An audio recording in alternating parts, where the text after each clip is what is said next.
mapiyo jalonyo weche mag arita makare e mbui kata weche mag cyber security. Watwa kod Dr. Amaka Matunga kotre kodwa achiel kachiel mar mondo mi omoso okinyi ma kawuono korwa koni.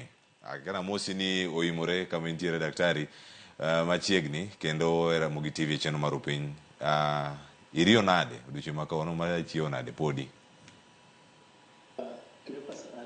Ario maber to en otieno masani nikech ka endi en sa 5:04 to ine manie lala stima noro mbako simu nikech nyoro nyisa ni kaka ng'eyo thuolo gi obro chake sa 6 mamari ma en sa 1 mamara Kenya. Kini ne adhi weche mamoko weche ne thuolo masani ana agin ni nyobe awinji makare thuolo masani to ana Amerika musna John Opea we may Brian Makarolesi Cleopas lima aworo to di John ni kusungo keto malo kabisa koro chini 70% kata tamalo praberia magweche mwacho kati kusungo koro kameno ni mama mana pagano yo manigori yo mabei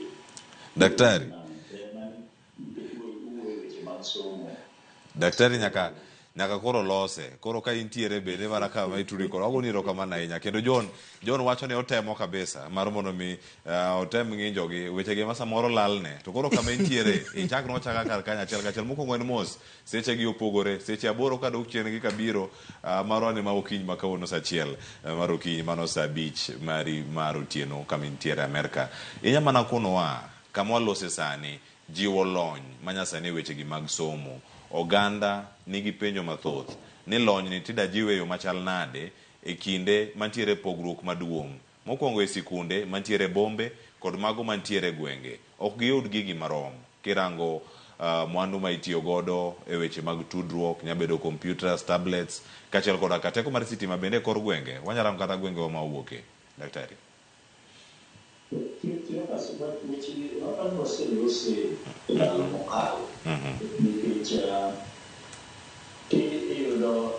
Manasani mar weche mag mbui kata weche mag kompyuta nitiere pogruok maduong' ahinya nikech luwore gi kokalo e weche mag sitima to moloyo ahinya kata kiweyo wach sitima kende en wach mar yudo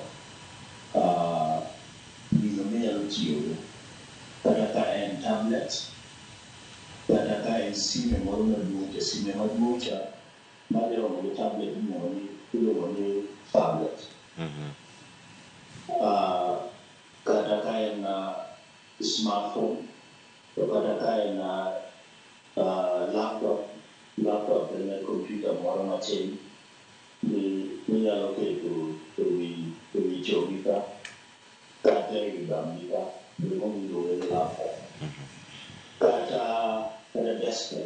desktop to koro ni challenge ni weche matek ahinya korka weche mar stima nikech desktop en kompyuta madit ma ikete wi mesa mondo kitigo en kionge gi stima mabede stima kojiwe stima maduong' onge to koro ok nyal tiyo.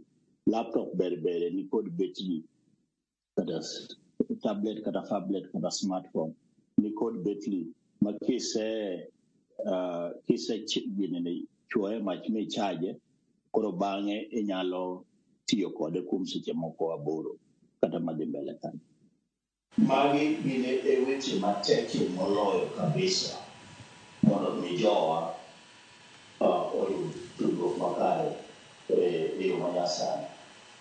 Aneno ka screen ka nitie miluongo ni AI ma en artificial intelligence.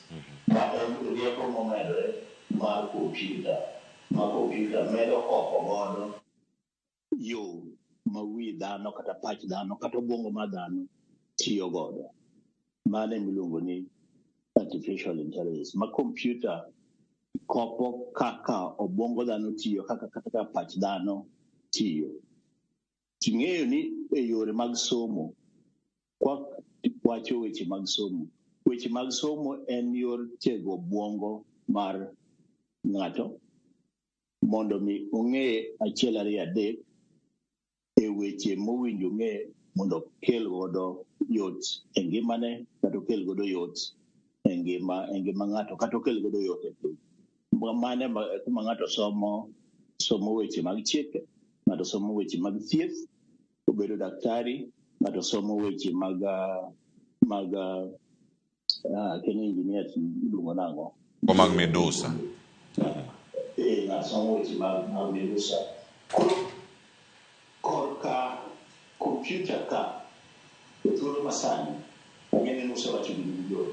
Koro weche mag artificial intelligence, weche mag rieko ma kompyuta koko godo pach dhano kelo yot mondo mi e puonjruok ka kata somo ka mondo yot obedi.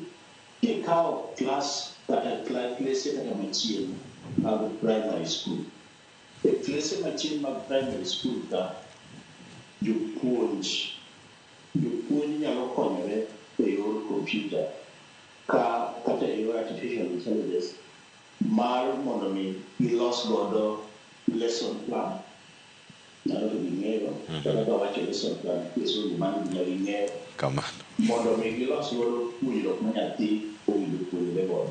Koro japuonj dhi aliya to e mbui kanyo to wacho ni kompyuta ne en lesson plan mipuonjo godo kaka malaria owinjo thiedhi.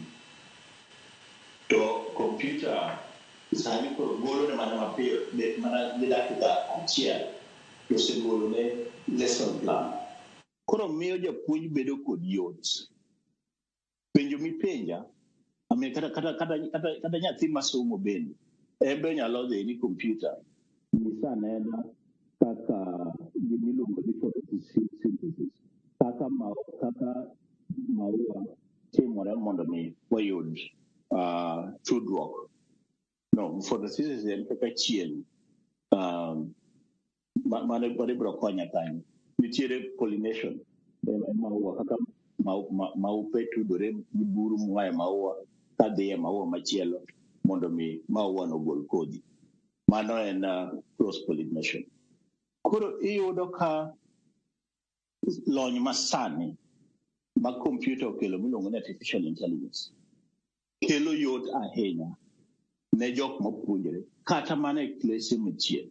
Ayudo ka uloso e weche makoro somo mamalo machalo kaka masters makoro indiko papers kata indiko gimachal nade nikech point mane John wachogo to gina point makare to koro onge nuoyogi. An adwa mana mano minde amed siro ni e somo machien ka to lony manyasani mar artificial intelligence ma kompyuta ng'eyo godo rieko temo godo kopo kata mana rieko mochopo rieko mar dhano en gima nyalo kelo yot. To kaluwore gi penjo ni en ni pek pod wan godo nikech owinjo bed ni rieko gi kata owinjo bed ni lony manyasani gi inyalo yudo gi kata mana e gwenge wa kucho. Mogik to ni bende kik wayoga ahinya ni koro tinde pok wachopo kuma owinjo bed ni wayude gi. Gimomiyo awacho mano en ni sani iyudo ka ji nigi sime miluongo ni smartphone miluongo ni simb agwelani kata mana mamwa bende ni kode to kia somo. Nyiso ni en gima inyalo wuoyogo, onyalo kawo duondi, inyalo penje wach to timang'o to ogolo ni kaka idwaro. To sani simbego kata obedo ni stima pok ochopo miechwa ahinya, simbego nitiere kaka wan wawegi wambe wachajogi ma wati kodgi. Jomatindo ineno ka tiyo kodgi e yore mag social media ma bende giti kodgi kata mana e weche mag gambling. Koro mano bende thuolo ma pod wanyalo timo, pod wanyalo kawo mondo mi wati gi kompyuta kata weche manyasani mag kompyuta ma kompyuta kopo godo pach dhano mondo mi omed tiyo machiegni kaluwore kaka pach dhano kata obwongo ma dhano tiyo.